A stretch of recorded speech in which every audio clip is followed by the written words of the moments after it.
2 Chronicles chapter 6, verse 32. As for the foreigner who does not belong to your people Israel, but has come from a distant land because of your great name and your mighty hand and your outstretched arm, when he comes and prays toward this temple, then hear from heaven your dwelling place, and do whatever the foreigner asks of you, so that all the peoples of the earth may know your name and fear you, as do your own people Israel, and may know that this house I have built bears your name.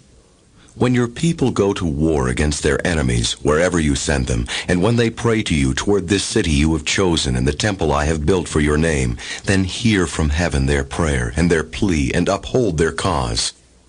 When they sin against you, for there is no one who does not sin, and you become angry with them and give them over to the enemy who takes them captive to a land far away or near, and if they have a change of heart in the land where they are held captive, and repent and plead with you in the land of their captivity and say, "We have sinned, we have done wrong and acted wickedly," and if they turn back to you with all their heart and soul in the land of their captivity where they were taken, and pray toward the land you gave their fathers, toward the city you have chosen, and toward the temple I have built for your name, then from heaven, your dwelling place, hear their prayer and their pleas, and uphold their cause, and forgive your people who have sinned against you. Now, my God, may your eyes be open and your ears attentive to the prayers offered in this place. Now arise, O Lord God, and come to your resting place, you and the ark of your might. May your priests, O Lord God, be clothed with salvation. May your saints rejoice in your goodness. O Lord God, do not reject your anointed one. Remember the great love promised to David, your servant. Chapter 7. When Solomon finished praying, fire came down from heaven and consumed the burnt offering and the sacrifices, and the glory of the Lord filled the temple. The priests could not enter the temple of the Lord, because the glory of the Lord filled it. When all the Israelites saw the fire coming down and the glory of the Lord above the temple, they knelt on the pavement with their faces to the ground, and they worshipped and gave thanks to the Lord, saying, "He is good, his love endures forever." Then the king and all the people offered sacrifices before the Lord, and King Solomon offered a sacrifice of 22,000 head of cattle and 120,000 sheep and goats. So the king and all the people dedicated the temple of God. The priests took their positions, as did the Levites with the Lord's musical instruments, which King David had made for praising the Lord, and which were used when he gave thanks, saying, "His love endures forever." Opposite the Levites, the priests blew their trumpets, and all the Israelites were standing. Solomon consecrated the middle part of the courtyard in front of the temple of the Lord, and there he offered burnt offerings and the fat of the fellowship offerings, because the bronze altar he had made could not hold the burnt offerings, the grain offerings, and the fat portions. So Solomon observed the festival at that time for 7 days, and all Israel with him, a vast assembly, people from Lebo-Hamath to the Wadi of Egypt. On the 8th day they held an assembly, for they had celebrated the dedication of the altar for 7 days, and the festival for 7 days more. On the 23rd day of the 7th month he sent the people to their homes, joyful and glad in heart, for the good things the Lord had done for David and Solomon, and for his people Israel. When Solomon had finished the temple of the Lord and the royal palace, and had succeeded in carrying out all he had in mind to do in the temple of the Lord and in his own palace, the Lord appeared to him at night and said, "I have heard your prayer and have chosen this place for myself as a temple for sacrifices. When I shut up the heavens so that there is no rain, or command locusts to devour the land, or send a plague among my people, if my people, who are called by my name, will humble themselves and pray and seek my face and turn from their wicked ways, then will I hear from heaven, and will forgive their sin, and will heal their land. Now my eyes will be open, and my ears attentive to the prayers offered in this place. I have chosen and consecrated this temple, so that my name may be there forever. My eyes and my heart will always be there. As for you, if you walk before me as David your father did, and do all I command, and observe my decrees and laws, I will establish your royal throne, as I covenanted with David your father when I said, 'You shall never fail to have a man to rule over Israel.' But if you turn away and forsake the decrees and commands I have given you, and go off to serve other gods and worship them, Then I will uproot Israel from my land, which I have given them, and will reject this temple I have consecrated for my name. I will make it a byword and an object of ridicule among all peoples. And though this temple is now so imposing, all who pass by will be appalled and say, Why has the Lord done such a thing to this land and to this temple? People will answer, Because they have forsaken the Lord, the God of their fathers, who brought them out of Egypt, and have embraced other gods, worshiping and serving them. That is why he brought all this disaster on them. Chapter 8. At the end of 20 years, during which Solomon built the temple of the Lord and his own palace, Solomon rebuilt the villages that Hiram had given him, and settled Israelites in them. Solomon then went to Hamath-zobah and captured it. He also built up Tadmor in the desert, and all the store cities he had built in Hamath. He rebuilt Upper Beth-horon and Lower Beth-horon as fortified cities, with walls and with gates and bars, as well as Baalath and all his store cities, and all the cities for his chariots and for his horses, whatever he desired to build in Jerusalem, in Lebanon, and throughout all the territory he ruled. All the people left from the Hittites, Amorites, Perizzites, Hivites, and Jebusites, these peoples were not Israelites. That is, their descendants remaining in the land, whom the Israelites had not destroyed, these Solomon conscripted for his slave labor force, as it is to this day. But Solomon did not make slaves of the Israelites for his work. They were his fighting men, commanders of his captains, and commanders of his chariots and charioteers. They were also King Solomon's chief officials, 250 officials supervising the men. Solomon brought Pharaoh's daughter up from the city of David to the palace he had built for her, for he said, My wife must not live in the palace of David, king of Israel, because the places the ark of the Lord has entered are holy.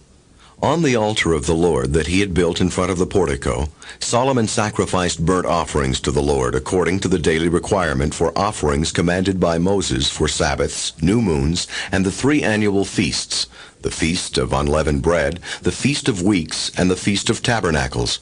In keeping with the ordinance of his father David, he appointed the divisions of the priests for their duties, and the Levites to lead the praise and to assist the priests according to each day's requirement. He also appointed the gatekeepers by divisions for the various gates, because this was what David, the man of God, had ordered. They did not deviate from the king's commands to the priests or to the Levites in any matter, including that of the treasuries. All Solomon's work was carried out from the day the foundation of the temple of the Lord was laid until its completion. So the temple of the Lord was finished. Then Solomon went to Ezion-Geber and Elath on the coast of Edom. And Hiram sent him ships commanded by his own officers, men who knew the sea. These, with Solomon's men, sailed to Ophir and brought back 450 talents of gold, which they delivered to King Solomon. Chapter 9. When the queen of Sheba heard of Solomon's fame, she came to Jerusalem to test him with hard questions. Arriving with a very great caravan, with camels carrying spices, large quantities of gold, and precious stones, she came to Solomon and talked with him about all she had on her mind. Solomon answered all her questions. Nothing was too hard for him to explain to her. When the queen of Sheba saw the wisdom of Solomon, as well as the palace he had built, the food on his table, the seating of his officials, the attending servants in their robes, the cupbearers in their robes, and the burnt offerings he made at the temple of the Lord, she was overwhelmed. She said to the king, "The report I heard in my own country about your achievements and your wisdom is true. But I did not believe what they said until I came and saw with my own eyes. Indeed, not even half the greatness of your wisdom was told me.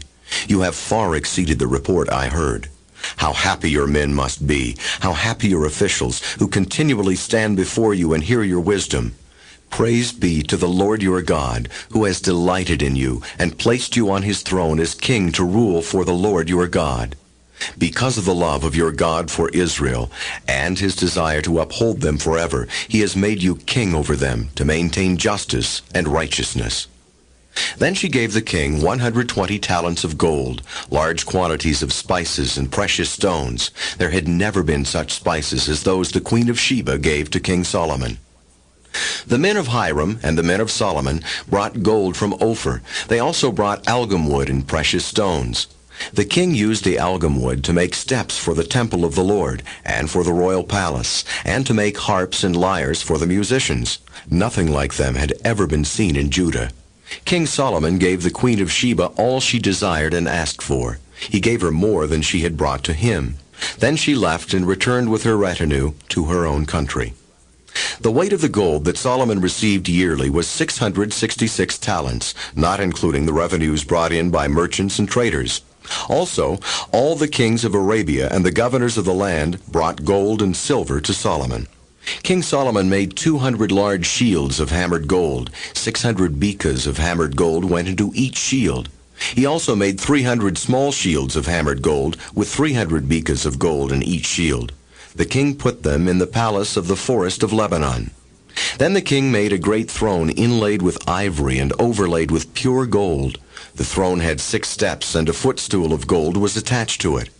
On both sides of the seat were armrests, with a lion standing beside each of them. 12 lions stood on the 6 steps, one at either end of each step. Nothing like it had ever been made for any other kingdom. All King Solomon's goblets were gold, and all the household articles in the palace of the forest of Lebanon were pure gold. Nothing was made of silver, because silver was considered of little value in Solomon's day. The king had a fleet of trading ships manned by Hiram's men. Once every 3 years it returned, carrying gold, silver, and ivory, and apes and baboons. King Solomon was greater in riches and wisdom than all the other kings of the earth. All the kings of the earth sought audience with Solomon to hear the wisdom God had put in his heart. Year after year, everyone who came brought a gift, articles of silver and gold and robes, weapons and spices, and horses and mules. Solomon had 4,000 stalls for horses and chariots, and 12,000 horses, which he kept in the chariot cities and also with him in Jerusalem. He ruled over all the kings, from the river to the land of the Philistines, as far as the border of Egypt. The king made silver as common in Jerusalem as stones, and cedar as plentiful as sycamore fig trees in the foothills. Solomon's horses were imported from Egypt and from all other countries. As for the other events of Solomon's reign, from beginning to end, are they not written in the records of Nathan the prophet, in the prophecy of Ahijah the Shilonite, and in the visions of Iddo the seer concerning Jeroboam, son of Nebat? Solomon reigned in Jerusalem over all Israel 40 years. Then he rested with his fathers, and was buried in the city of David his father. And Rehoboam his son succeeded him as king. Chapter 10. Rehoboam went to Shechem, for all the Israelites had gone there to make him king. When Jeroboam son of Nebat heard this, he was in Egypt, where he had fled from King Solomon. He returned from Egypt. So they sent for Jeroboam, and he and all Israel went to Rehoboam and said to him, "Your father put a heavy yoke on us, but now lighten the harsh labor and the heavy yoke he put on us, and we will serve you." Rehoboam answered, "Come back to me in 3 days." So the people went away. Then King Rehoboam consulted the elders who had served his father Solomon during his lifetime. "How would you advise me to answer these people?" he asked. They replied, "If you will be kind to these people and please them and give them a favorable answer, they will always be your servants." But Rehoboam rejected the advice the elders gave him and consulted the young men who had grown up with him and were serving him. He asked them, "What is your advice? How should we answer these people who say to me, 'Lighten the yoke your father put on us'?" The young men who had grown up with him replied, "Tell the people who have said to you, 'Your father put a heavy yoke on us, but make our yoke lighter.' Tell them, 'My little finger is thicker than my father's waist. My father laid on you a heavy yoke. I will make it even heavier. My father scourged you with whips. I will scourge you with scorpions." 3 days later, Jeroboam and all the people returned to Rehoboam, as the king had said, "Come back to me in 3 days." The king answered them harshly. Rejecting the advice of the elders, he followed the advice of the young men and said, "My father made your yoke heavy. I will make it even heavier. My father scourged you with whips. I will scourge you with scorpions." So the king did not listen to the people, for this turn of events was from God, to fulfill the word the Lord had spoken to Jeroboam, son of Nebat, through Ahijah the Shilonite. When all Israel saw that the king refused to listen to them, they answered the king, "What share do we have in David? What part in Jesse's son? To your tents, O Israel! Look after your own house, O David." So all the Israelites went home. But as for the Israelites who were living in the towns of Judah, Rehoboam still ruled over them.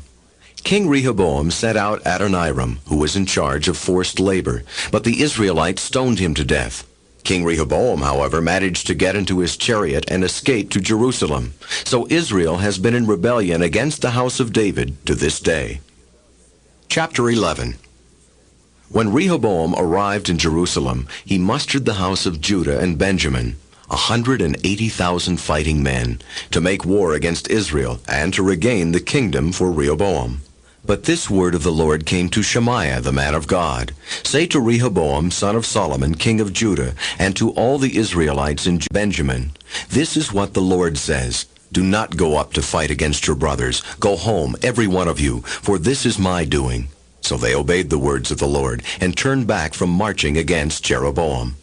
Rehoboam lived in Jerusalem, and built up towns for defense in Judah: Bethlehem, Edom, Tekoa, Beth-zur, Soko, Adullam, Gath, Maresha, Ziph, Adoraim, Lachish, Azekah, Zorah, Ajalon, and Hebron. These were fortified cities in Judah and Benjamin. He strengthened their defenses and put commanders in them with supplies of food, olive oil, and wine. He put shields and spears in all the cities and made them very strong. So Judah and Benjamin were his. The priests and Levites from all their districts throughout Israel sided with him. The Levites even abandoned their pasture lands and property and came to Judah and Jerusalem because Jeroboam and his sons had rejected them as priests of the Lord. And he appointed his own priests for the high places and for the goat and calf idols he had made. Those from every tribe of Israel who set their hearts on seeking the Lord, the God of Israel, followed the Levites to Jerusalem to offer sacrifices to the Lord, the God of their fathers. They strengthened the kingdom of Judah and supported Rehoboam, son of Solomon, 3 years, walking in the ways of David and Solomon during this time. Rehoboam married Mahalath, who was the daughter of David's son Jeremoth, and of Abihail, the daughter of Jesse's son Eliab. She bore him sons, Jeush, Shemariah, and Zahem. Then he married Maacah, daughter of Absalom, who bore him Abijah, Attai, Ziza, and Shelomith. Rehoboam loved Maacah, daughter of Absalom, more than any of his other wives and concubines. In all, he had 18 wives and 60 concubines, 28 sons, and 60 daughters. Rehoboam appointed Abijah, son of Maacah, to be the chief prince among his brothers, in order to make him king. He acted wisely, dispersing some of his sons throughout the districts of Judah and Benjamin, and to all the fortified cities. He gave them abundant provisions, and took many wives for them. Chapter 12. After Rehoboam's position as king was established, and he had become strong, he and all Israel with him abandoned the law of the Lord. Because they had been unfaithful to the Lord, Shishak, king of Egypt, attacked Jerusalem in the 5th year of King Rehoboam. With 1,200 chariots and 60,000 horsemen, and the innumerable troops of Libyans, Sukkites, and Cushites that came with him from Egypt, he captured the fortified cities of Judah and came as far as Jerusalem. Then the prophet Shemaiah came to Rehoboam and to the leaders of Judah, who had assembled in Jerusalem for fear of Shishak, and he said to them, "This is what the Lord says. You have abandoned me, therefore I now abandon you to Shishak." The leaders of Israel and the king humbled themselves and said, "The Lord is just." When the Lord saw that they humbled themselves, this word of the Lord came to Shemaiah: "Since they have humbled themselves, I will not destroy them, but will soon give them deliverance. My wrath will not be poured out on Jerusalem through Shishak. They will, however, become subject to him, so that they may learn the difference between serving me and serving the kings of other lands." When Shishak, king of Egypt, attacked Jerusalem, he carried off the treasures of the temple of the Lord and the treasures of the royal palace. He took everything, including the gold shields Solomon had made. So King Rehoboam made bronze shields to replace them, and assigned these to the commanders of the guard on duty at the entrance to the royal palace. Whenever the king went to the Lord's temple, the guards went with him bearing the shields, and afterward they returned them to the guard room. Because Rehoboam humbled himself, the Lord's anger turned from him, and he was not totally destroyed. Indeed, there was some good in Judah. King Rehoboam established himself firmly in Jerusalem and continued as king. He was 41 years old when he became king, and he reigned 17 years in Jerusalem, the city the Lord had chosen out of all the tribes of Israel in which to put his name. His mother's name was Naamah. She was an Ammonite. He did evil because he had not set his heart on seeking the Lord. As for the events of Rehoboam's reign from beginning to end, are they not written in the records of Shemaiah the prophet and of Iddo the seer that deal with genealogies? There was continual warfare between Rehoboam and Jeroboam. Rehoboam rested with his fathers and was buried in the city of David, and Abijah his son succeeded him as king. Chapter 13. In the 18th year of the reign of Jeroboam, Abijah became king of Judah, and he reigned in Jerusalem 3 years. His mother's name was Maacah, a daughter of Uriel of Gibeah. There was war between Abijah and Jeroboam. Abijah went into battle with a force of 400,000 able fighting men, and Jeroboam drew up a battle line against him with 800,000 able troops. Abijah stood on Mount Zemaraim in the hill country of Ephraim and said, "Jeroboam and all Israel, listen to me. Don't you know that the Lord, the God of Israel, has given the kingship of Israel to David and his descendants forever by a covenant of salt? Yet Jeroboam, son of Nebat, an official of Solomon, son of David, rebelled against his master. Some worthless scoundrels gathered around him and opposed Rehoboam, son of Solomon, when he was young and indecisive and not strong enough to resist them. And now you plan to resist the kingdom of the Lord, which is in the hands of David's descendants. You are indeed a vast army, and have with you the golden calves that Jeroboam made to be your gods. But didn't you drive out the priests of the Lord, the sons of Aaron and the Levites, and make priests of your own as the peoples of other lands do? Whoever comes to consecrate himself with a young bull and 7 rams may become a priest of what are not gods. As for us, the Lord is our God, and we have not forsaken him. The priests who serve the Lord are sons of Aaron, and the Levites assist them. Every morning and evening they present burnt offerings and fragrant incense to the Lord. They set out the bread on the ceremonially clean table and light the lamps on the gold lampstand every evening. We are observing the requirements of the Lord our God. But you have forsaken him. God is with us. He is our leader. His priests with their trumpets will sound the battle cry against you. Men of Israel, do not fight against the Lord, the God of your fathers, for you will not succeed." Now Jeroboam had sent troops around to the rear, so that while he was in front of Judah, the ambush was behind them. Judah turned and saw that they were being attacked at both front and rear. Then they cried out to the Lord. The priests blew their trumpets, and the men of Judah raised the battle cry. At the sound of their battle cry, God routed Jeroboam and all Israel before Abijah and Judah. The Israelites fled before Judah, and God delivered them into their hands. Abijah and his men inflicted heavy losses on them, so that there were 500,000 casualties among Israel's able men. The men of Israel were subdued on that occasion, and the men of Judah were victorious, because they relied on the Lord, the God of their fathers. Abijah pursued Jeroboam and took from him the towns of Bethel, Jeshanah, and Ephron, with their surrounding villages. Jeroboam did not regain power during the time of Abijah, and the Lord struck him down, and he died. But Abijah grew in strength. He married 14 wives and had 22 sons and 16 daughters.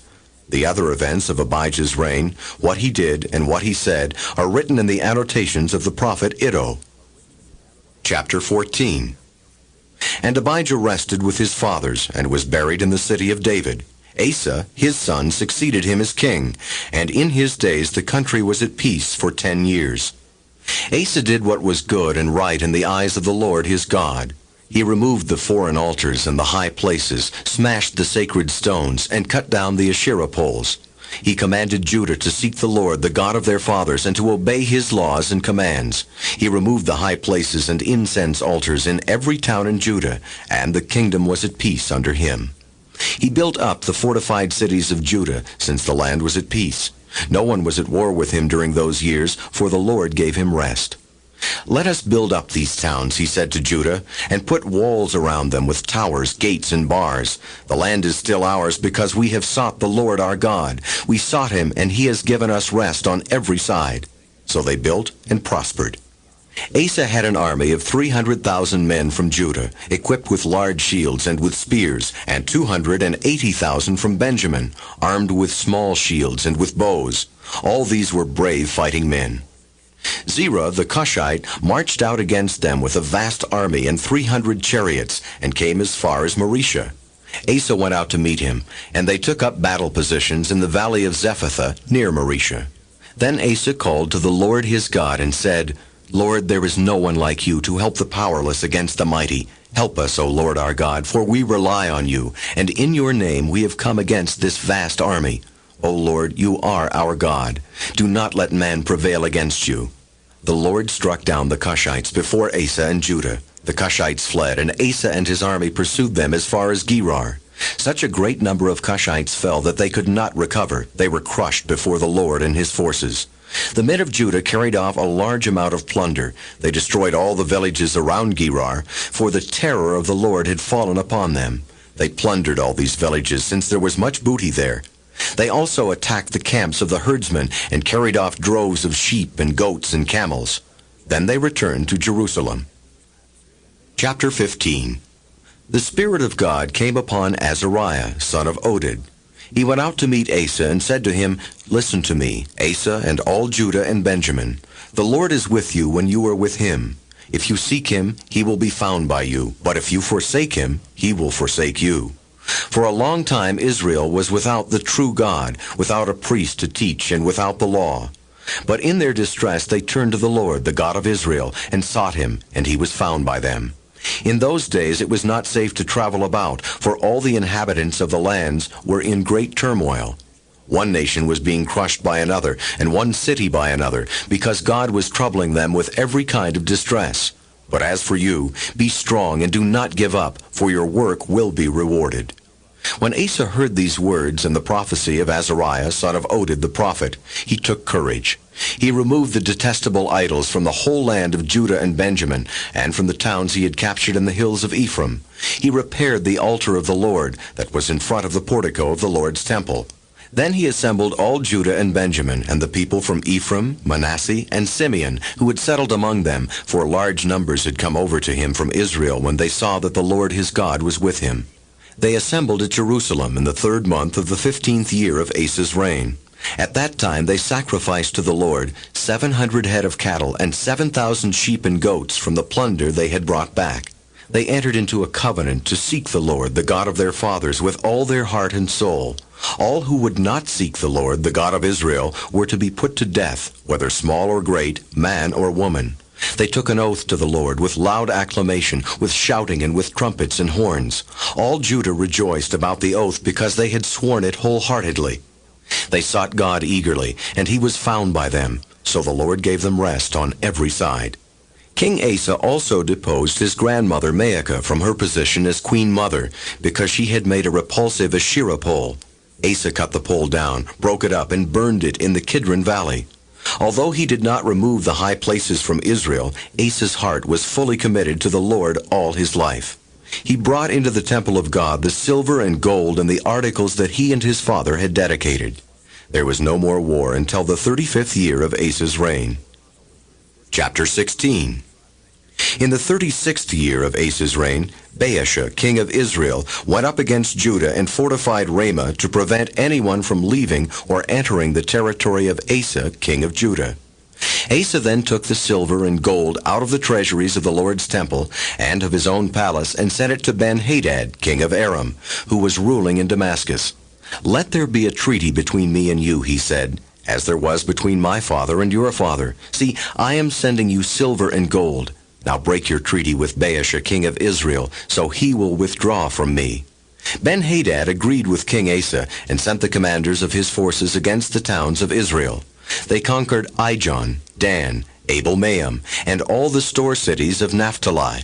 When Baasha heard this, he stopped building Ramah and abandoned his work. Then King Asa brought all the men of Judah, and they carried away from Ramah the stones and timber Baasha had been using. With them he built up Geba and Mizpah. At that time Hanani the seer came to Asa king of Judah and said to him, Because you relied on the king of Aram and not on the Lord your God, the army of the king of Aram has escaped from your hand. Were not the Cushites and Libyans a mighty army with great numbers of chariots and horsemen? Yet when you relied on the Lord, he delivered them into your hand. For the eyes of the Lord range throughout the earth to strengthen those whose hearts are fully committed to him. You have done a foolish thing, and from now on you will be at war." Asa was angry with the seer because of this. He was so enraged that he put him in prison. At the same time, Asa brutally oppressed some of the people. The events of Asa's reign from beginning to end are written in the book of the kings of Judah and Israel. In the 39th year of his reign, Asa was afflicted with a disease in his feet. Though his disease was severe, even in his illness he did not seek help from the Lord, but only from the physicians. Then in the 41st year of his reign, Asa died and rested with his fathers. They buried him in the tomb that he had cut out for himself in the city of David. They laid him on a bier covered with spices and various blended perfumes, and they made a huge fire in his honor. Chapter 17. Jehoshaphat, his son, succeeded him as king and strengthened himself against Israel. He stationed troops in all the fortified cities of Judah and put garrisons in Judah and in the towns of Ephraim that his father Asa had captured. The Lord was with Jehoshaphat, because in his early years he walked in the ways his father David had followed. He did not consult the Baals, but sought the God of his father and followed his commands rather than the practices of Israel. The Lord established the kingdom under his control, and all Judah brought gifts to Jehoshaphat, so that he had great wealth and honor. His heart was devoted to the ways of the Lord. Furthermore, he removed the high places and the Asherah poles from Judah. In the 3rd year of his reign, he set his officials Ben-Hail, Obadiah, Zechariah, Nethanel, and Micaiah to teach in the towns of Judah. With them were certain Levites, Shemaiah, Nethaniah, Zebediah, Asahel, Shemiramoth, Jehonathan, Adonijah, Tobijah, and Tob-Adonijah, and the priests Elishama and Jehoram. They taught throughout Judah, taking with them the book of the law of the Lord. They went around to all the towns of Judah and taught the people. The fear of the Lord fell on all the kingdoms of the land surrounding Judah, so that they did not make war with Jehoshaphat. Some Philistines brought Jehoshaphat gifts and silver as tribute, and the Arabs brought him flocks, 7,700 rams and 7,700 goats. Jehoshaphat became more and more powerful. He built forts and store cities in Judah and had large supplies in the towns of Judah. He also kept experienced fighting men in Jerusalem. Their enrollment by families was as follows. From Judah, commanders of units of 1,000. Adnah, the commander, with 300,000 fighting men. Next, Jehohanan, the commander, with 280,000. Next, Amasiah, son of Zichri, who volunteered himself for the service of the Lord with 200,000. From Benjamin, Eliada, a valiant soldier, with 200,000 men armed with bows and shields. Next, Jehozabad, with 180,000 men armed for battle. These were the men who served the king, besides those he stationed in the fortified cities throughout Judah. Chapter 18. Now Jehoshaphat had great wealth and honor, and he allied himself with Ahab by marriage. Some years later he went down to visit Ahab in Samaria. Ahab slaughtered many sheep and cattle for him and the people with him, and urged him to attack Ramoth-Gilead. Ahab, king of Israel, asked Jehoshaphat, king of Judah, "Will you go with me against Ramoth-Gilead?" Jehoshaphat replied, "I am as you are, and my people as your people. We will join you in the war." But Jehoshaphat also said to the king of Israel, "First seek the counsel of the Lord." So the king of Israel brought together the prophets, 400 men, and asked them, "Shall we go to war against Ramoth-Gilead, or shall I refrain?" "Go," they answered, "for God will give it into the king's hand." But Jehoshaphat asked, "Is there not a prophet of the Lord here whom we can inquire of?" The king of Israel answered Jehoshaphat, "There is still one man through whom we can inquire of the Lord, but I hate him because he never prophesies anything good about me, but always bad. He is Micaiah, son of Imlah." "The king should not say that," Jehoshaphat replied. So the king of Israel called one of his officials and said, "Bring Micaiah, son of Imlah, at once." Dressed in their royal robes, the king of Israel and Jehoshaphat, king of Judah, were sitting on their thrones at the threshing floor by the entrance to the gate of Samaria, with all the prophets prophesying before them. Now Zedekiah, son of Chenaanah, had made iron horns, and he declared, "This is what the Lord says. With these you will gore the Arameans until they are destroyed. All the other prophets were prophesying the same thing. Attack Ramoth-Gilead and be victorious, they said, for the Lord will give it into the king's hand. The messenger who had gone to summon Micaiah said to him, Look, as one man the other prophets are predicting success for the king. Let your word agree with theirs and speak favorably. But Micaiah said, As surely as the Lord lives, I can tell him only what my God says. When he arrived, the king asked him, Micaiah, shall we go to war against Ramoth-Gilead, or shall I refrain? Attack and be victorious, he answered, for they will be given into your hand. The king said to him, How many times must I make you swear to tell me nothing but the truth in the name of the Lord? Then Micaiah answered, I saw all Israel scattered on the hills like sheep without a shepherd, and the Lord said, These people have no master. Let each one go home in peace. The king of Israel said to Jehoshaphat, Didn't I tell you that he never prophesies anything good about me, but only bad? Micaiah continued, Therefore hear the word of the Lord. I saw the Lord sitting on his throne with all the host of heaven standing on his right and on his left. And the Lord said, Who will lure Ahab, king of Israel, into attacking Ramoth-Gilead and going to his death there? One suggested this and another that. Finally a spirit came forward, stood before the Lord, and said, I will lure him. By what means? The Lord asked. I will go and be a lying spirit in the mouths of all his prophets, he said. You will succeed in luring him, said the Lord. Go and do it. So now the Lord has put a lying spirit in the mouths of these prophets of yours. The Lord has decreed disaster for you.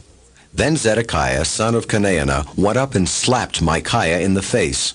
Which way did the spirit from the Lord go when he went from me to speak to you? He asked. Micaiah replied, You will find out on the day you go to hide in an inner room. The king of Israel then ordered, Take Micaiah and send him back to Amon, the ruler of the city, and to Joash, the king's son, and say, This is what the king says, Put this fellow in prison and give him nothing but bread and water until I return safely.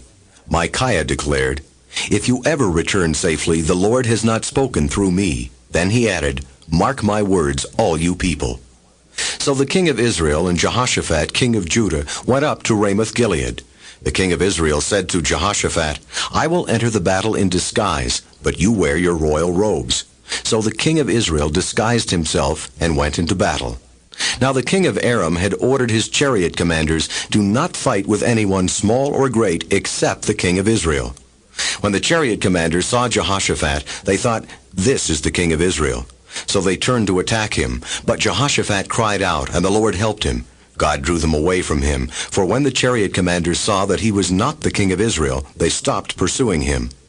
But someone drew his bow at random and hit the king of Israel between the sections of his armor.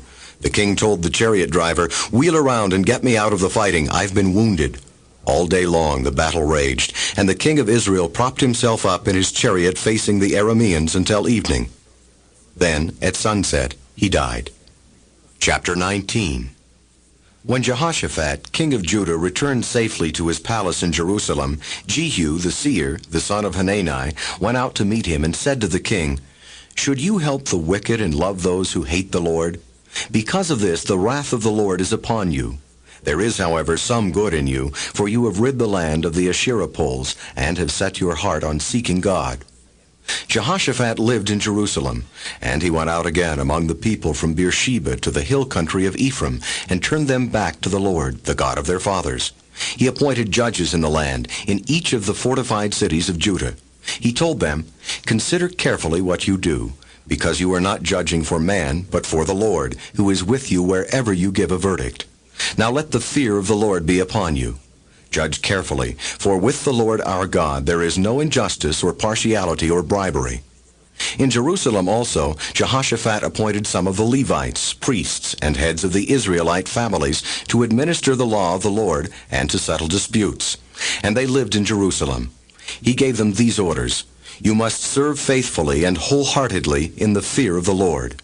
In every case that comes before you from your fellow countrymen who live in the cities, whether bloodshed or other concerns of the law, commands, decrees, or ordinances, you are to warn them not to sin against the Lord. Otherwise his wrath will come on you and your brothers. Do this, and you will not sin.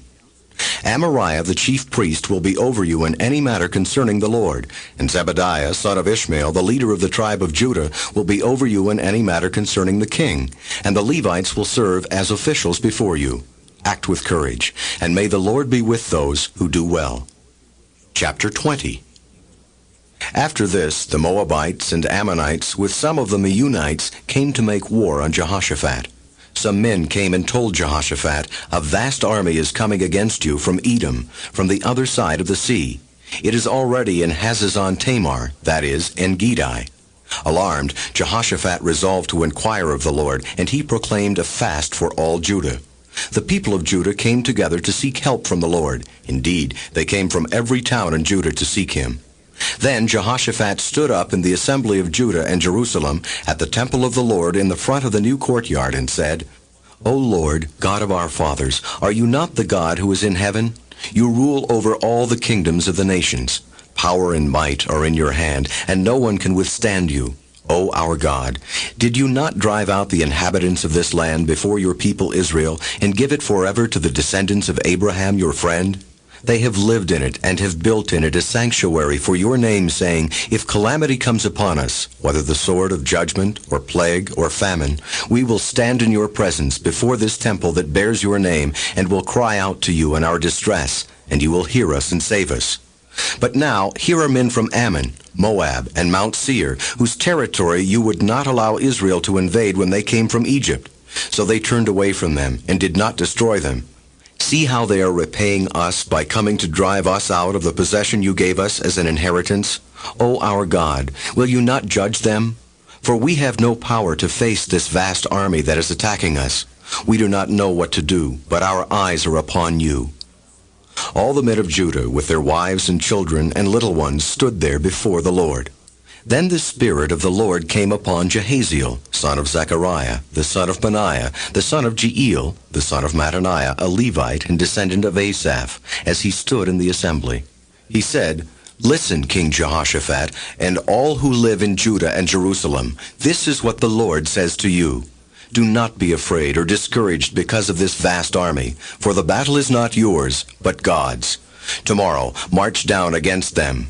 They will be climbing up by the pass of Ziz, and you will find them at the end of the gorge in the desert of Jeruel. You will not have to fight this battle. Take up your positions, stand firm, and see the deliverance the Lord will give you, O Judah and Jerusalem. Do not be afraid. Do not be discouraged. Go out to face them tomorrow, and the Lord will be with you." Jehoshaphat bowed with his face to the ground, and all the people of Judah and Jerusalem fell down and worshipped before the Lord. Then some Levites from the Kohathites and Korahites stood up and praised the Lord, the God of Israel, with very loud voice. Early in the morning they left for the desert of Tekoa. As they set out, Jehoshaphat stood and said, "Listen to me, Judah and people of Jerusalem. Have faith in the Lord your God, and you will be upheld. Have faith in his prophets, and you will be successful." After consulting the people, Jehoshaphat appointed men to sing to the Lord and to praise him for the splendor of his holiness as they went out at the head of the army, saying, "Give thanks to the Lord, for his love endures forever." As they began to sing and praise, the Lord set ambushes against the men of Ammon and Moab and Mount Seir, who were invading Judah, and they were defeated.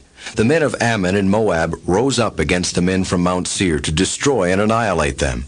After they finished slaughtering the men from Seir, they helped to destroy one another. When the men of Judah came to the place that overlooks the desert and looked toward the vast army, they saw only dead bodies lying on the ground. No one had escaped. So Jehoshaphat and his men went to carry off their plunder, and they found among them a great amount of equipment and clothing, and also articles of value, more than they could take away. There was so much plunder that it took 3 days to collect it. On the 4th day they assembled in the valley of Berachah, where they praised the Lord. This is why it is called the valley of Berachah to this day. Then, led by Jehoshaphat, all the men of Judah and Jerusalem returned joyfully to Jerusalem, for the Lord had given them cause to rejoice over their enemies. They entered Jerusalem and went to the temple of the Lord with harps and lutes and trumpets. The fear of God came upon all the kingdoms of the countries when they heard how the Lord had fought against the enemies of Israel. And the kingdom of Jehoshaphat was at peace, for his God had given him rest on every side. So Jehoshaphat reigned over Judah. He was 35 years old when he became king of Judah, and he reigned in Jerusalem 25 years. His mother's name was Azubah, daughter of Shilhi. He walked in the ways of his father Asa, and did not stray from them. He did what was right in the eyes of the Lord. The high places, however, were not removed, and the people still had not set their hearts on the God of their fathers. This book is continued on the other side of this tape.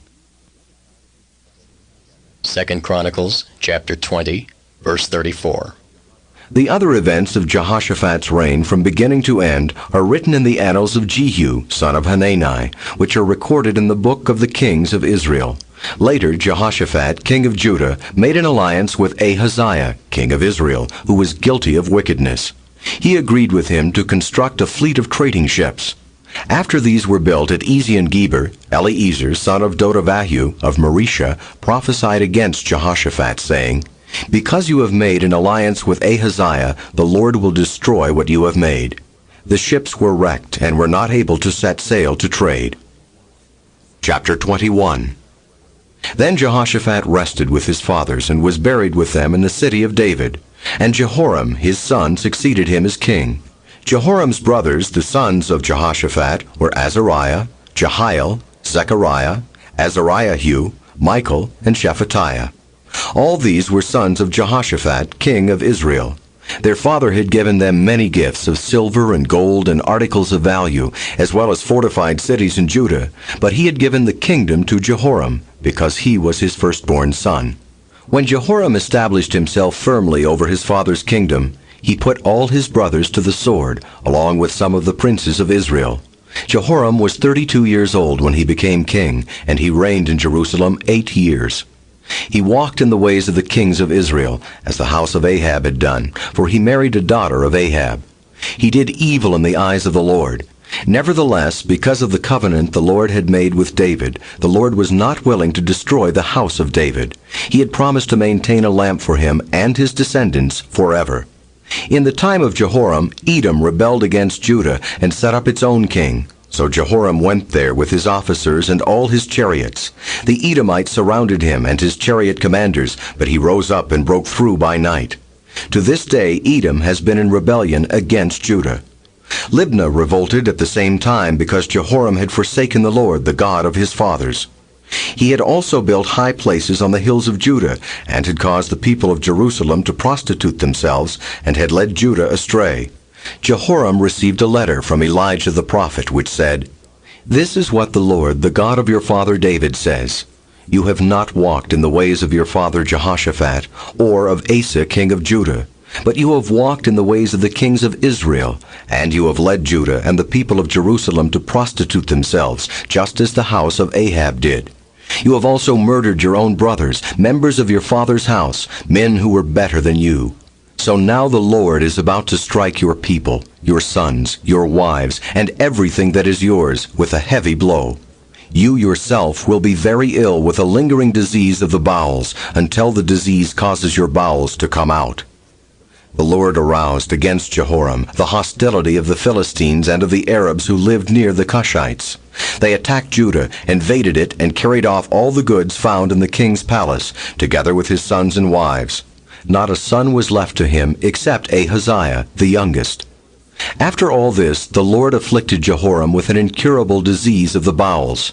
In the course of time, at the end of the 2nd year, his bowels came out because of the disease, and he died in great pain. His people made no fire in his honor, as they had for his fathers. Jehoram was 32 years old when he became king, and he reigned in Jerusalem 8 years. He passed away to no one's regret, and was buried in the city of David, but not in the tombs of the kings. Chapter 22. The people of Jerusalem made Ahaziah, Jehoram's youngest son, king in his place, since the raiders who came with the Arabs into the camp had killed all the older sons. So Ahaziah, son of Jehoram, king of Judah, began to reign. Ahaziah was 22 years old when he became king, and he reigned in Jerusalem 1 year. His mother's name was Athaliah, a granddaughter of Omri. He too walked in the ways of the house of Ahab, for his mother encouraged him in doing wrong. He did evil in the eyes of the Lord, as the house of Ahab had done. For after his father's death, they became his advisers. to his undoing. He also followed their counsel when he went with Joram, son of Ahab, king of Israel, to war against Hazael, king of Aram, at Ramoth-Gilead. The Arameans wounded Joram, so he returned to Jezreel to recover from the wounds they had inflicted on him at Ramoth in his battle with Hazael, king of Aram. Then Ahaziah, son of Jehoram, king of Judah, went down to Jezreel to see Joram, son of Ahab, because he had been wounded.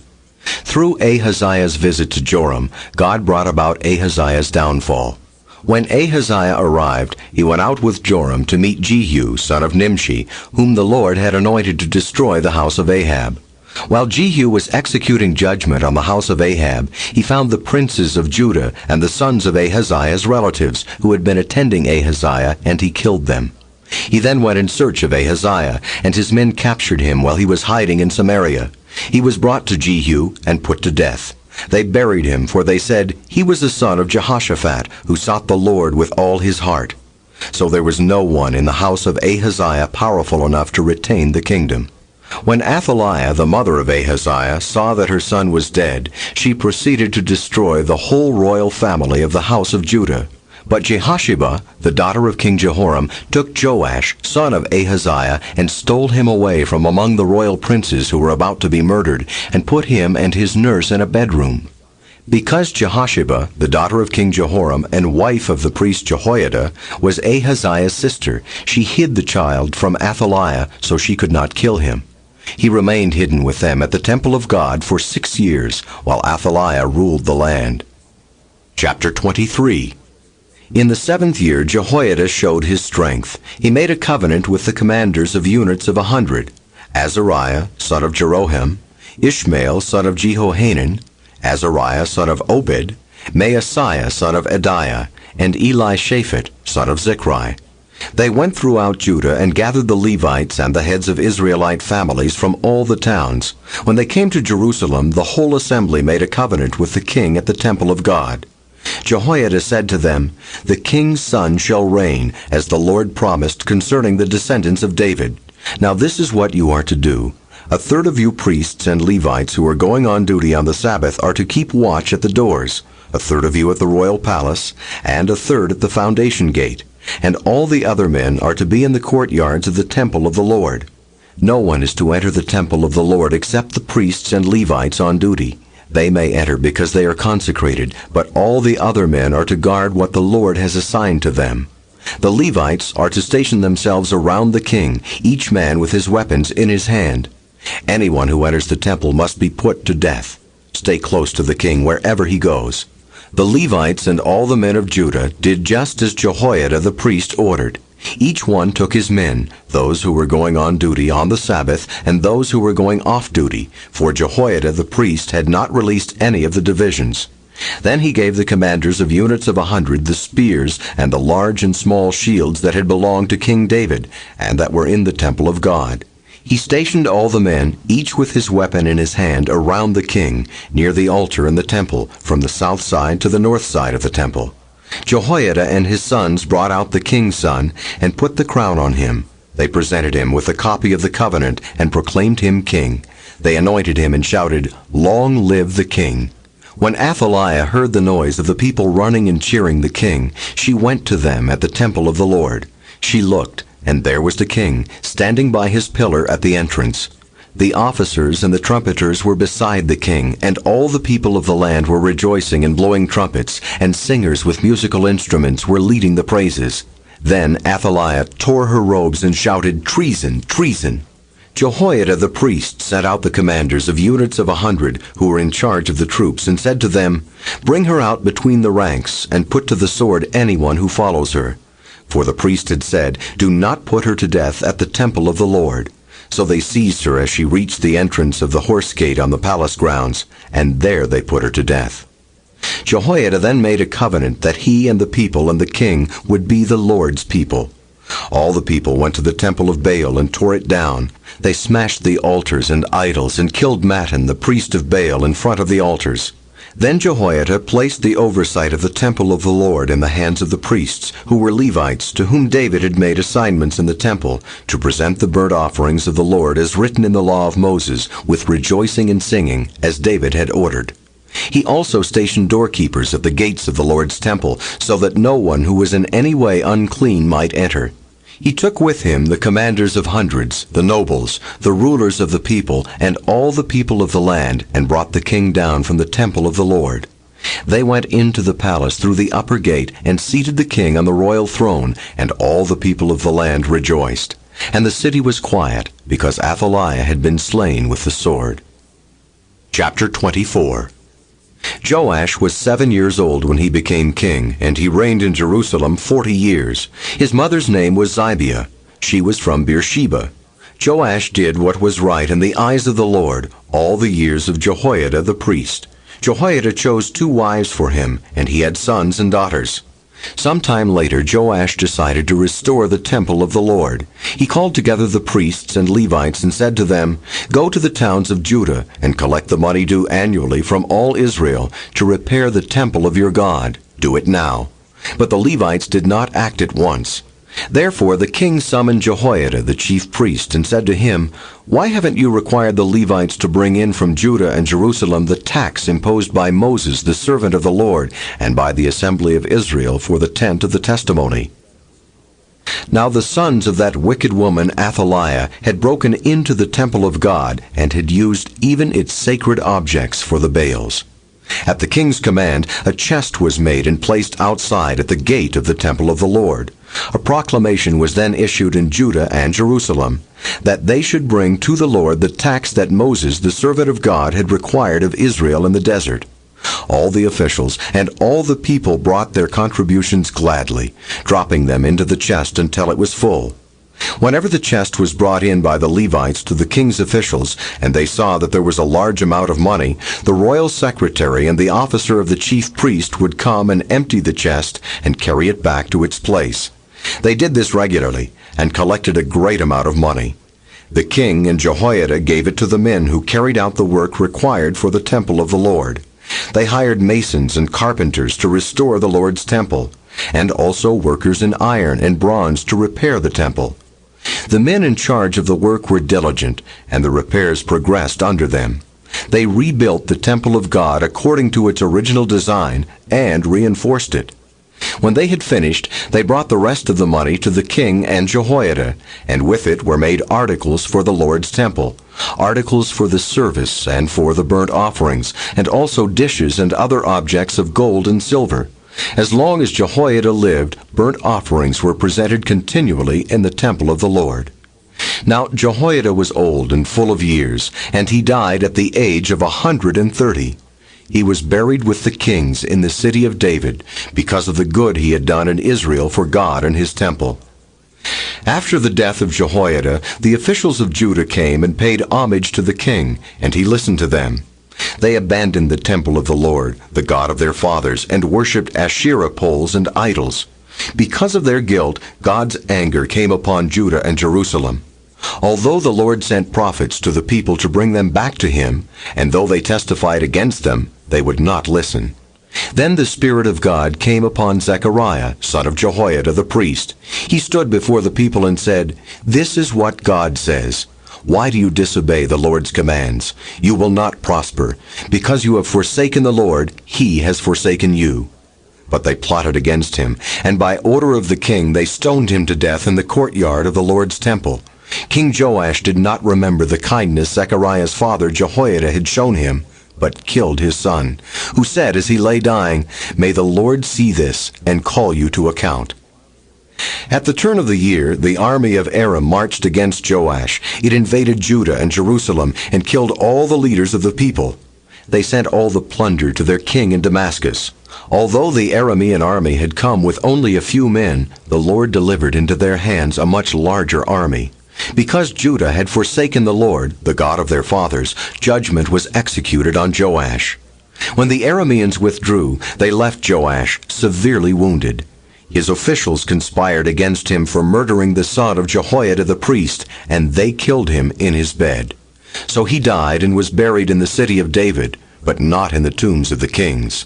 Those who conspired against him were Zabad, son of Shimeath, an Ammonite woman, and Jehozabad, son of Shimrith, a Moabite woman. The account of his sons, the many prophecies about him, and the record of the restoration of the temple of God are written in the annotations on the book of the kings. And Amaziah, his son, succeeded him as king. Chapter 25. Amaziah was 25 years old when he became king, and he reigned in Jerusalem 29 years. His mother's name was Jehoaddin. She was from Jerusalem. He did what was right in the eyes of the Lord, but not wholeheartedly. After the kingdom was firmly in his control, he executed the officials who had murdered his father the king. Yet he did not put their sons to death, but acted in accordance with what is written in the law, in the book of Moses, where the Lord commanded, "Fathers shall not be put to death for their children, nor children put to death for their fathers. Each is to die for his own sins." Amaziah called the people of Judah together and assigned them according to their families to commanders of thousands and commanders of hundreds for all Judah and Benjamin. He then mustered those 20 years old or more and found that there were 300,000 men ready for military service, able to handle the spear and shield. He also hired 100,000 fighting men from Israel for 100 talents of silver. But a man of God came to him and said, "O king, these troops from Israel must not march with you, for the Lord is not with Israel, not with any of the people of Ephraim. Even if you go and fight courageously in battle, God will overthrow you before the enemy, for God has the power to help or to overthrow." Amaziah asked the man of God, "But what about the 100 talents I paid for these Israelite troops?" The man of God replied, "The Lord can give you much more than that." So Amaziah dismissed the troops who had come to him from Ephraim and sent them home. They were furious with Judah and left for home in a great rage. Amaziah then marshaled his strength and led his army to the Valley of Salt, where he killed 10,000 men of Seir. The army of Judah also captured 10,000 men alive, took them to the top of a cliff, and threw them down so that all were dashed to pieces. Meanwhile, the troops that Amaziah had sent back and had not allowed to take part in the war raided Judean towns from Samaria to Beth-horon. They killed 3,000 people and carried off great quantities of plunder. When Amaziah returned from slaughtering the Edomites, he brought back the gods of the people of Seir. He set them up as his own gods, bowed down to them, and burned sacrifices to them. The anger of the Lord burned against Amaziah, and he sent a prophet to him who said, "Why do you consult this people's gods, which could not save their own people from your hand?" While he was still speaking, the king said to him, "Have we appointed you an adviser to the king? Stop! Why be struck down?" So the prophet stopped, but said, "I know that God has determined to destroy you, because you have done this, and have not listened to my counsel." After Amaziah, king of Judah, consulted his advisers, he sent this challenge to Jehoash, son of Jehoahaz, the son of Jehu, king of Israel. "Come, meet me face to face." But Jehoash, king of Israel, replied to Amaziah, king of Judah, "A thistle in Lebanon sent a message to a cedar in Lebanon. Give your daughter to my son in marriage." Then a wild beast in Lebanon came along and trampled the thistle underfoot. You say to yourself that you have defeated Edom, and now you are arrogant and proud. But stay at home. Why ask for trouble and cause your own downfall, and that of Judah also? Amaziah, however, would not listen, for God so worked that he might hand them over to Jehoash, because they sought the gods of Edom. So Jehoash, king of Israel, attacked. He and Amaziah, king of Judah, faced each other at Beth-shemesh in Judah. Judah was routed by Israel, and every man fled to his home. Jehoash, king of Israel, captured Amaziah, king of Judah, the son of Joash, the son of Ahaziah, at Beth-shemesh. Then Jehoash brought him to Jerusalem, and broke down the wall of Jerusalem from the Ephraim gate to the corner gate, a section about 600 feet long. He took all the gold and silver, and all the articles found in the temple of God that had been in the care of Obed-Edom, together with the palace treasures and the hostages, and returned to Samaria. Amaziah, son of Joash, king of Judah, lived for 15 years after the death of Jehoash, son of Jehoahaz, king of Israel. As for the other events of Amaziah's reign, from beginning to end, are they not written in the book of the kings of Judah and Israel? From the time that Amaziah turned away from following the Lord, they conspired against him in Jerusalem, and he fled to Lachish. But they sent men after him to Lachish and killed him there. He was brought back by horse and was buried with his fathers in the city of Judah. Chapter 26. Then all the people of Judah took Uzziah, who was 16 years old, and made him king in place of his father Amaziah. He was the one who rebuilt Elath and restored it to Judah after Amaziah rested with his fathers. Uzziah was 16 years old when he became king, and he reigned in Jerusalem 52 years. His mother's name was Jecholiah. She was from Jerusalem. He did what was right in the eyes of the Lord, just as his father Amaziah had done. He sought God during the days of Zechariah, who instructed him in the fear of God. As long as he sought the Lord, God gave him success. He went to war against the Philistines and broke down the walls of Gath, Jabneh, and Ashdod. He then rebuilt towns near Ashdod and elsewhere among the Philistines. God helped him against the Philistines and against the Arabs who lived in Gurbaal and against the Meunites. The Ammonites brought tribute to Uzziah, and his fame spread as far as the border of Egypt because he had become very powerful. Uzziah built towers in Jerusalem at the corner gate, at the valley gate, and at the angle of the wall, and he fortified them. He also built towers in the desert and dug many cisterns, because he had much livestock in the foothills and in the plain. He had people working his fields and vineyards in the hills and in the fertile lands, for he loved the soil. Uzziah had a well-trained army, ready to go out by divisions according to their numbers, as mustered by Jeiel, the secretary, and Maaseiah, the officer under the direction of Hananiah, one of the royal officials. The total number of family leaders over the fighting men was 2,600. Under their command was an army of 307,500 men trained for war, a powerful force to support the king against his enemies. Uzziah provided shields, spears, helmets, coats of armor, bows, and sling stones for the entire army. In Jerusalem, he made machines designed by skillful men for use on the towers and on the corner defenses to shoot arrows and hurl large stones. His fame spread far and wide, for he was greatly helped until he became powerful. But after Uzziah became powerful, his pride led to his downfall. He was unfaithful to the Lord his God, and entered the temple of the Lord to burn incense on the altar of incense. Azariah the priest with 80 other courageous priests of the Lord followed him in. They confronted him and said, "It is not right for you, Uzziah, to burn incense to the Lord. That is for the priests, the descendants of Aaron, who have been consecrated to burn incense. Leave the sanctuary, for you have been unfaithful, and you will not be honored by the Lord God." Uzziah, who had a censer in his hand ready to burn incense, became angry. While he was raging at the priests in their presence before the incense altar in the Lord's temple, leprosy broke out on his forehead. When Azariah the chief priest and all the other priests looked at him, they saw that he had leprosy on his forehead, so they hurried him out. Indeed, he himself was eager to leave because the Lord had afflicted him. King Uzziah had leprosy until the day he died. He lived in a separate house, leprous and excluded from the temple of the Lord. Jotham, his son, had charge of the palace and governed the people of the land. The other events of Uzziah's reign from beginning to end are recorded by the prophet Isaiah, son of Amoz. Uzziah rested with his fathers and was buried near them in a field for burial that belonged to the kings, for people said he had leprosy. And Jotham, his son, succeeded him as king. Chapter 27. Jotham was 25 years old when he became king, and he reigned in Jerusalem 16 years. His mother's name was Jerusha, daughter of Zadok. He did what was right in the eyes of the Lord, just as his father Uzziah had done. But unlike him, he did not enter the temple of the Lord. The people, however, continued their corrupt practices.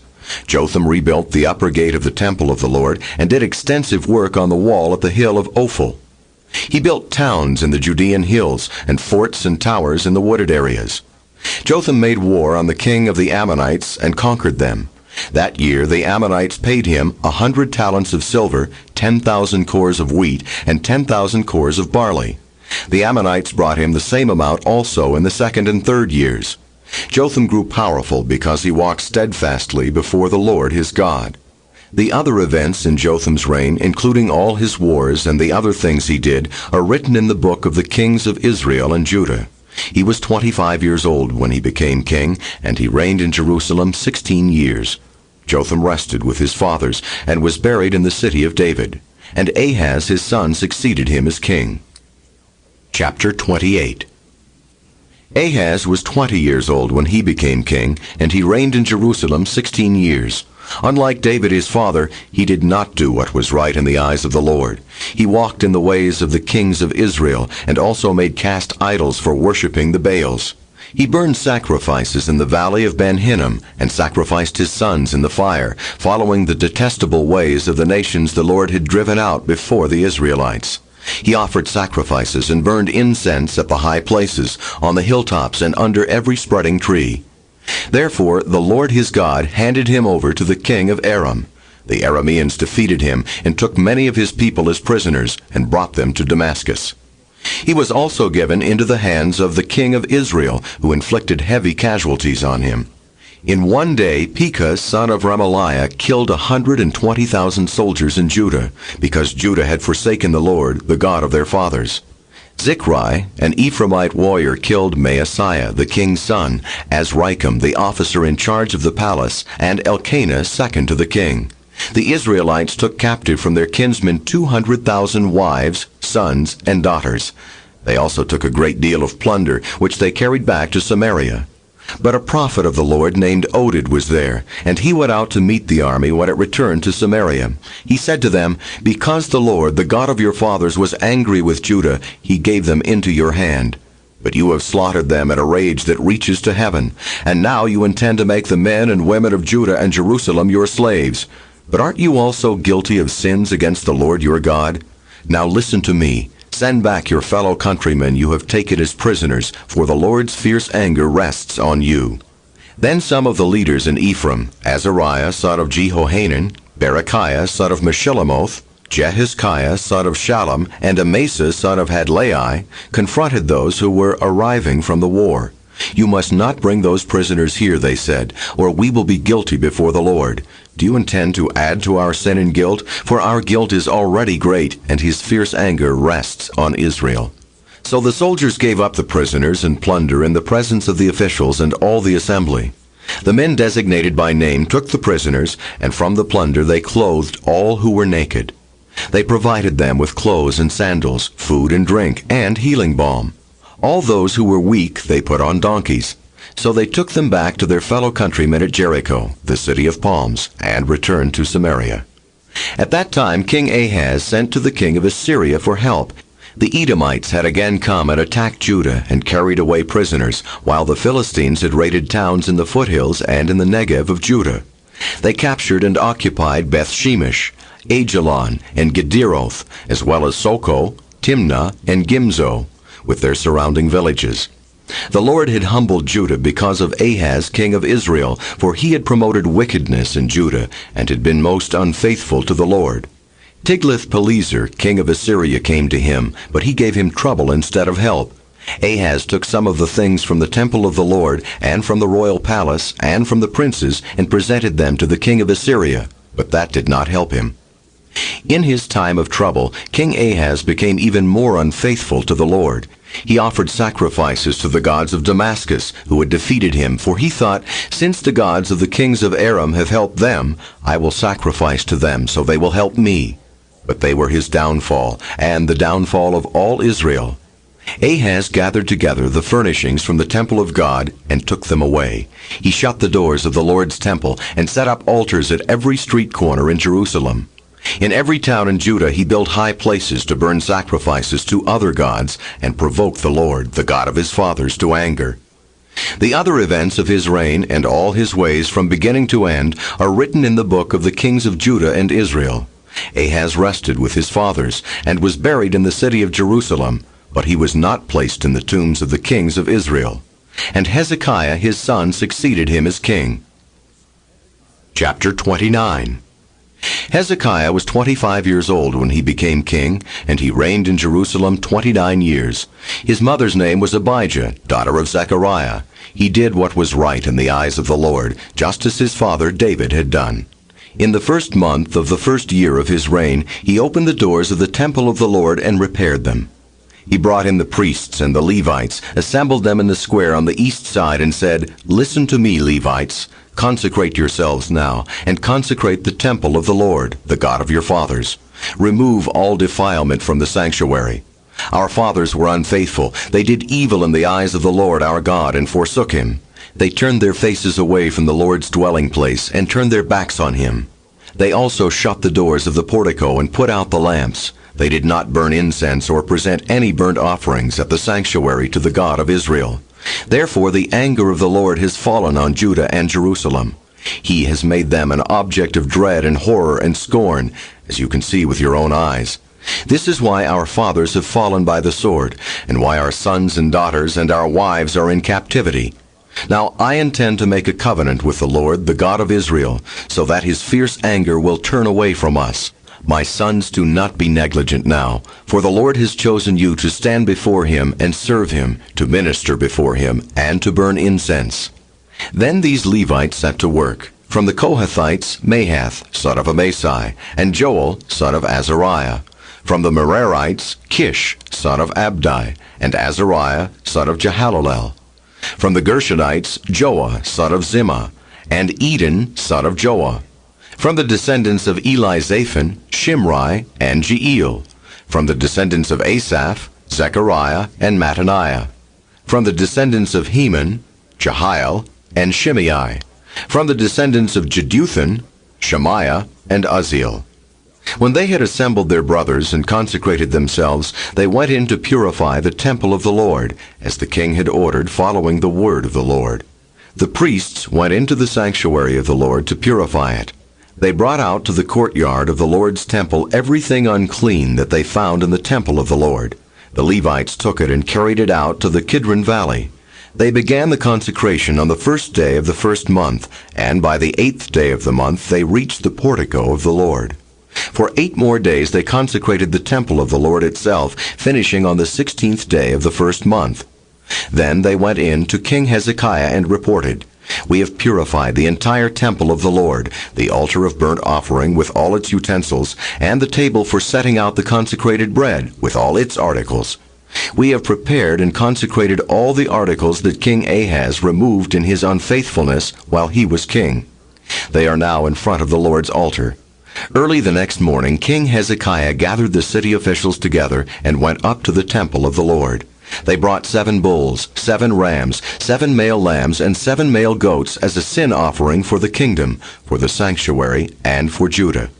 The king commanded the priests, the descendants of Aaron, to offer these on the altar of the Lord. So they slaughtered the bulls, and the priests took the blood and sprinkled it on the altar. Next they slaughtered the rams and sprinkled their blood on the altar. Then they slaughtered the lambs and sprinkled their blood on the altar. The goats for the sin offering were brought before the king and the assembly, and they laid their hands on them. The priests then slaughtered the goats and presented their blood on the altar for a sin offering to atone for all Israel, because the king had ordered the burnt offering and the sin offering for all Israel. He stationed the Levites in the temple of the Lord with cymbals, harps, and lyres, in the way prescribed by David and Gad the king's seer, and Nathan the prophet. This was commanded by the Lord through his prophets. So the Levites stood ready with David's instruments, and the priests with their trumpets. Hezekiah gave the order to sacrifice the burnt offering on the altar. As the offering began, singing to the Lord began also, accompanied by trumpets and the instruments of David, king of Israel. The whole assembly bowed in worship, while the singers sang and the trumpeters played. All this continued until the sacrifice of the burnt offering was completed. When the offerings were finished, the king and everyone present with him knelt down and worshipped. King Hezekiah and his officials ordered the Levites to praise the Lord with the words of David and of Asaph the seer. So they sang praises with gladness and bowed their heads and worshipped. Then Hezekiah said, "You have now dedicated yourselves to the Lord. Come and bring sacrifices and thank offerings to the temple of the Lord." So the assembly brought sacrifices and thank offerings, and all whose hearts were willing brought burnt offerings. The number of burnt offerings the assembly brought was 70 bulls, 100 rams, and 200 male lambs, all of them for burnt offerings to the Lord. The animals consecrated as sacrifices amounted to 600 bulls and 3,000 sheep and goats.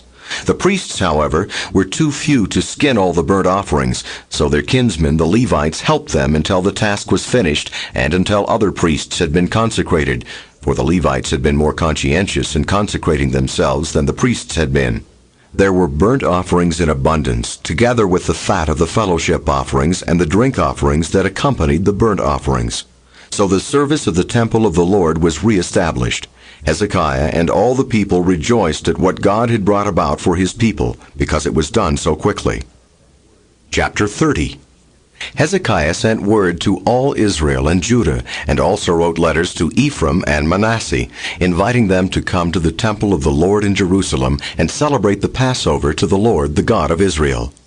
The king and his officials and the whole assembly in Jerusalem decided to celebrate the Passover in the second month.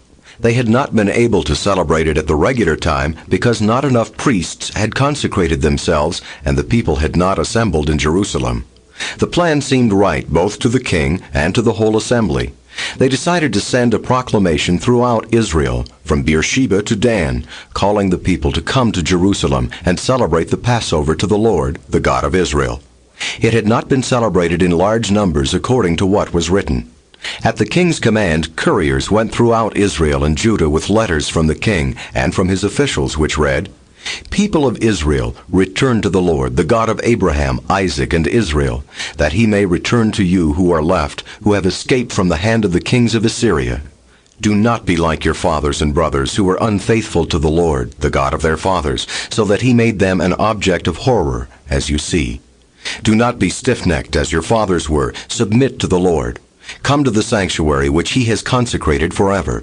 Serve the Lord your God, so that his fierce anger will turn away from you.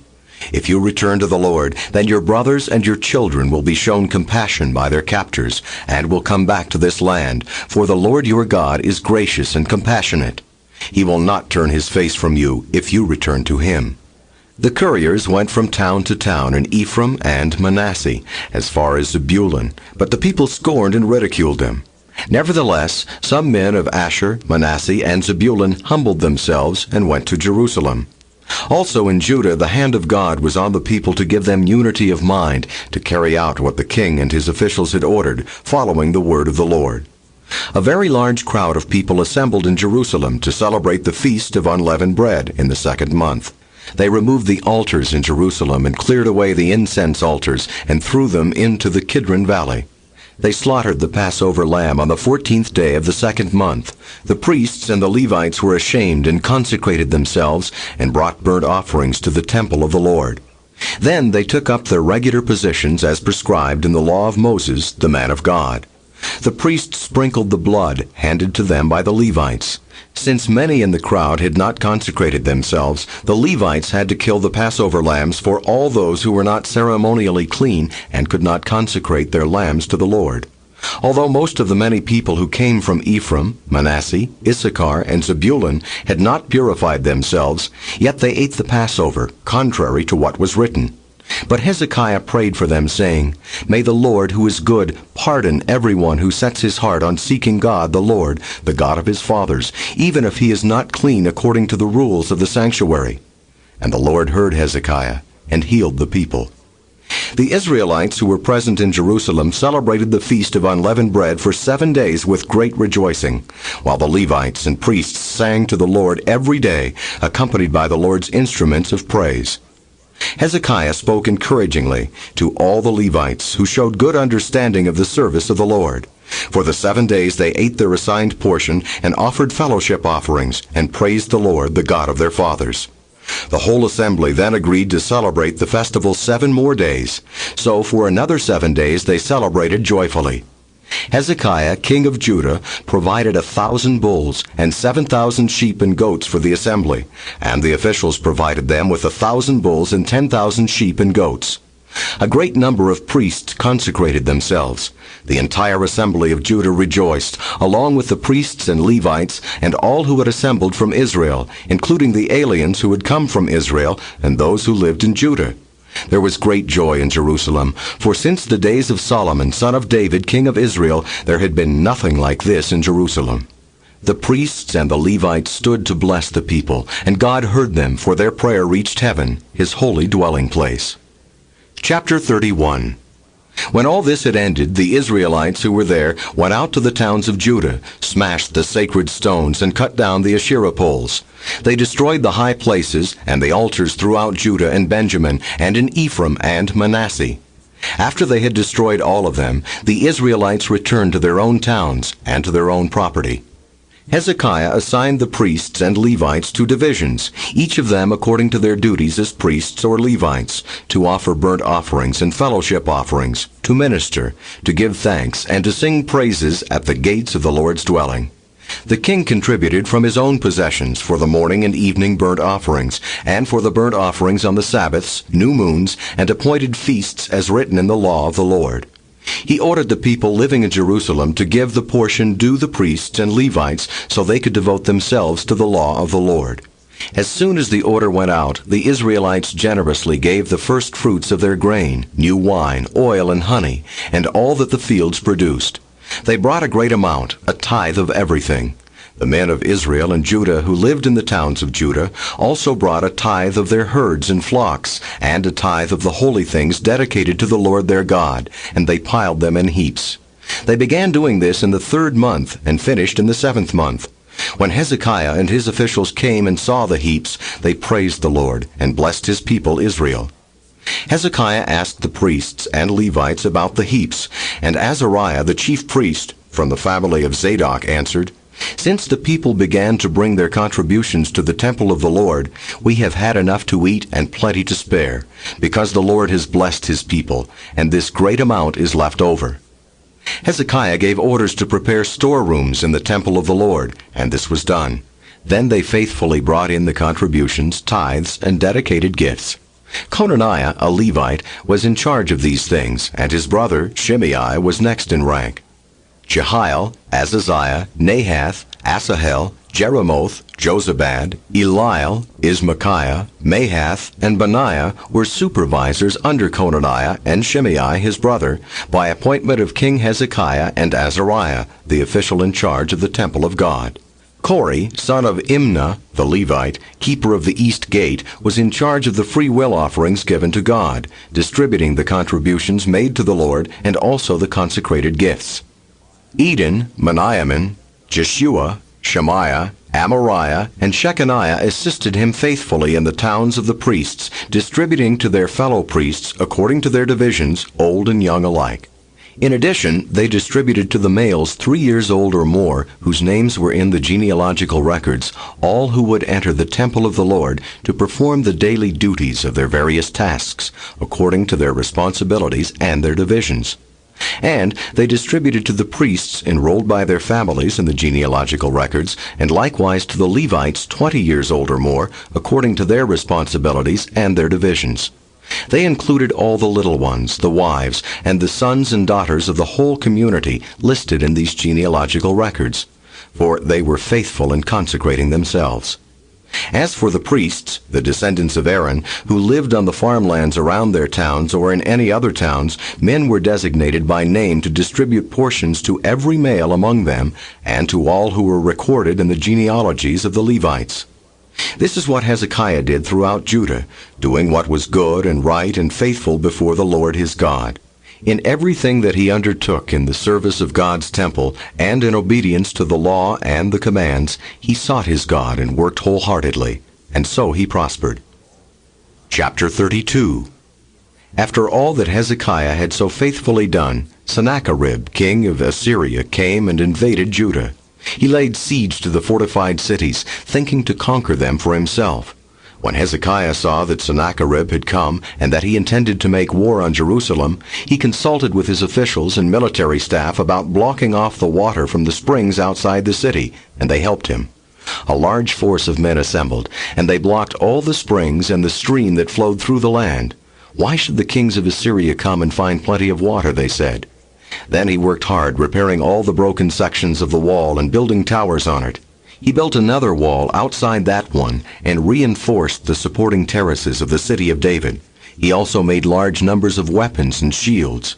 He appointed military officers over the people and assembled them before him in the square at the city gate and encouraged them with these words, Be strong and courageous. Do not be afraid or discouraged because of the king of Assyria and the vast army with him, for there is a greater power with us than with him.